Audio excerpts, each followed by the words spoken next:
இது மகிமை நேரம். கர்த்தரும் இரட்சகருமாயிருக்கிற இயேசு கிறிஸ்துவின் நீதிய நேச்ச இன்ப நாமத்தினாலே மகிமை டிவி நேயர்களை அன்புடன் வாழ்த்துகிறேன். மகிமை நேர நிகழ்ச்சிக்கு உங்களை அன்புடன் வரவேற்கிறேன். நாம் தொடர்ந்து கிறிஸ்துமஸ் பரிசு என்ற தலைப்பின் கீழே தியானித்து வருகிறோம். வசனம் இவ்வாறு சொல்கிறது. லூக்கா 2ஆம் அதிகாரம் 14ஆம் வசனம் சொல்கிறது, உன்னதத்தில் இருக்கிற தேவனுக்கு மகிமையும் பூமியிலே சமாதானமும் மனுஷன் மேல் பிரியமும் உண்டாவதாக என்று சொல்லி தேவனை துதித்தார்கள். இங்கே நாம் அந்த வாசிக்க கேட்ட அந்த வேத பகுதி ஆண்டவராக இயேசு பிறப்பை குறித்து மெய்ப்பர்களுக்கு அறிவித்த அந்த வார்த்தை. இந்த மெய்ப்பர்கள் அதை கேட்டு மிகுந்த சந்தோஷம் அடைந்தார்கள், மகிழ்ச்சி. இன்றைக்கு கிறிஸ்துமஸ் நாளிலே நமக்கு எது மகிழ்ச்சியா இருக்குது? ஒரு புத்தாடை, ஒரு ட்ரெஸ் எடுக்கிறது, இல்லை ஒரு கேக்கு வெட்டுறது, இல்லை வீட்டில் டெக்கரேஷன் பண்ணுறது, எல்லாம் ரொம்ப மகிழ்ச்சியை தருகிறது. அதை காட்டிலும் அநேக மகிழ்ச்சி நமக்குள்ளே இருக்கிறது. பாருங்க, இது ஒரு உண்மை சம்பவம் எனக்கு இன்றைக்கு இந்த மகிழ்ச்சி குறித்து எனக்கு நினைவு கூறுகிறது. பாருங்க, அமெரிக்காவில் மெக்சிகோ நகரில் ஒரு சிறைச்சாலை இருந்தது.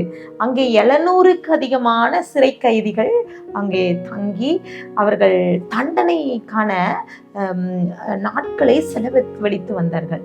சிலர் அங்கே இருந்து மனமாறி நிறைய பேர் தன்னுடைய பாவத்திலிருந்து விடுதலை பெற்றார்கள். ஒரு சிலர் அவர்கள் வைராக்கியமா இருந்து கொண்டு அவர்கள் பிடிவாதமா இருந்து கொண்டிருந்தார்கள். அது ஒரு கிறிஸ்துமஸ் நாள். அன்றைக்கு கிறிஸ்துமஸ் நாள், எல்லாரும் கைதிகள் எல்லாம் சிறையில் இருக்காங்க. அந்த சிறை அதிகாரி கிறிஸ்துமஸ் கொண்டாட்டத்திற்காக வெளியே செல்கிறார். தம் மகளை பார்ப்பதற்காக, தன்னுடைய சிறு மகளை பார்ப்பதற்காக கிஃப்ட் எல்லாம் எடுத்து, பரிசெல்லாம் பொருட்கள்லாம் வச்சு பேக் நிறைய வைத்து கொண்டு போகிறார்.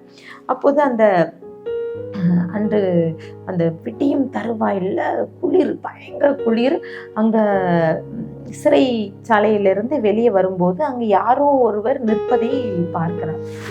யாரோ மறைந்து நிற்பதை பார்த்து யார் என்று பார்க்கும்போது அங்கே ஒரு சிறு பிள்ளை நிற்பதை காண்கிறார். பார்த்து கொண்டு இருக்கும்போது அவள்கிட்ட கேட்குறார், என்னம்மா நீ இங்கே இருக்கியே, ரொம்ப குளிராக இருக்குது, நீ இந்த குளிர் உன்னை சாகடிச்சிரும், நீ போ, உன் வீட்டுக்கு போ என்று சொல்கிறா. அப்போ அந்த சின்ன பிள்ளை சொல்லுறா, இல்லை இல்லை, எனக்கு வீடு இல்லை, நான் எங்கள் அம்மா இப்போ தான் கொஞ்ச நாளைக்கு முன்னாடி மறைச்சிட்டாங்க.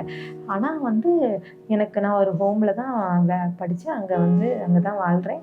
ஆனால் அவங்க எங்கள் அம்மா இறந்துட்டாங்க. எங்கள் அம்மா மறிக்கும் போது என்னுடைய அப்பா சிறைச்சாலையில் இருக்கிறார் என்பதை அம்மா சொன்னாங்க. அதான் நான் பார்த்து விட்டு எங்கள் அப்பாவுக்கு ஒரு கிறிஸ்துமஸ் பரிசு கொடுத்து விட்டு போகலாம் என்று வந்தேன்னு சொன்னார்.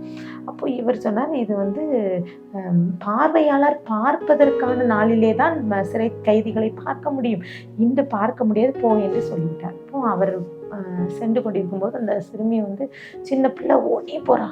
அந்த மனுஷனை விடாம துரத்தி அவ கோட்டை பிடிச்சிட்டு பார்க்கும்போது அந்த பிள்ளை அழுறதை பார்த்து விட்டு அவர் தன்னுடைய வீட்டிற்கு கிறிஸ்துமஸ் கொண்டாட்டத்தை கொண்டாடுறதை விட அந்த பிள்ளை என்ன சொல்றான்னு பார்க்கறதுக்கு மீண்டுமாக தன்னுடைய அலுவலகத்துக்கு அழைத்து கொண்டு உட்கார வைத்து, உங்கள் அப்பா யார் என்று கேட்கிறார். அப்போ கேட்கும்போது சொல்றாரு, சிறைச்சாலையிலே ரொம்ப கடினமாக மற்றவர்களை டிஸ்டர்ப் பண்ணி கொண்டு தொந்தரவு பண்ணி கொடுக்குற ஒரு மனிதன் தான் அவங்க அப்பா.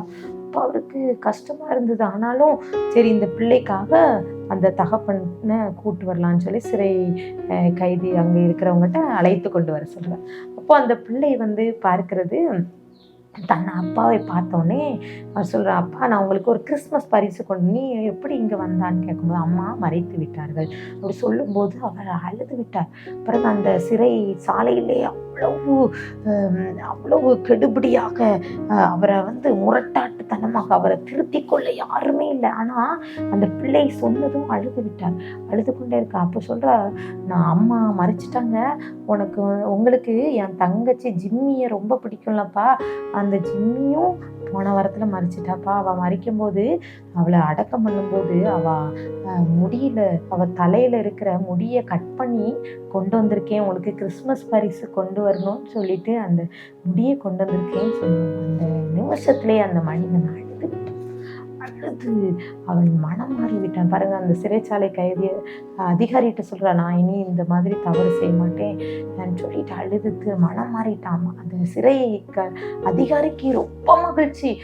அவர் சொல்றாரு, உன் பிள்ளைய நான் வேற எங்கேயும் விடலை, நான் என்னுடைய வீட்டிலே வளர்க்கிறேன் என்று சொல்லி அந்த பிள்ளையை அந்த சிறை கைதிட்ட சொல்லி கூட்டிட்டு வந்தார். ரொம்ப மகிழ்ச்சியாக அந்த கிறிஸ்மஸ் நாளை தன் குடும்பத்தோடு அந்த சிறை கைதி மகளோடு கொண்டாடினான். பிரியமானவர்களே, இன்றைக்கு நாம் எவ்வளவேனு மகிழ்ச்சியாக இருக்கிறோம். நம்மளுடைய மகிழ்ச்சி எங்கே இருக்கிறது?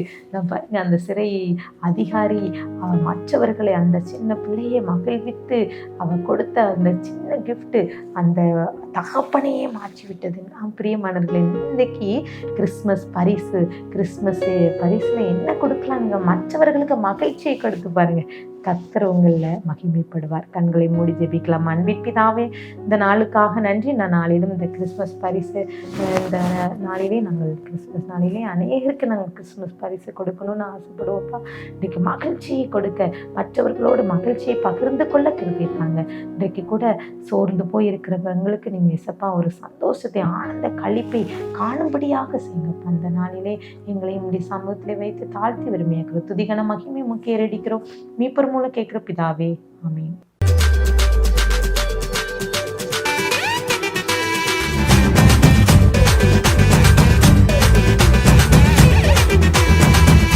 மகிமை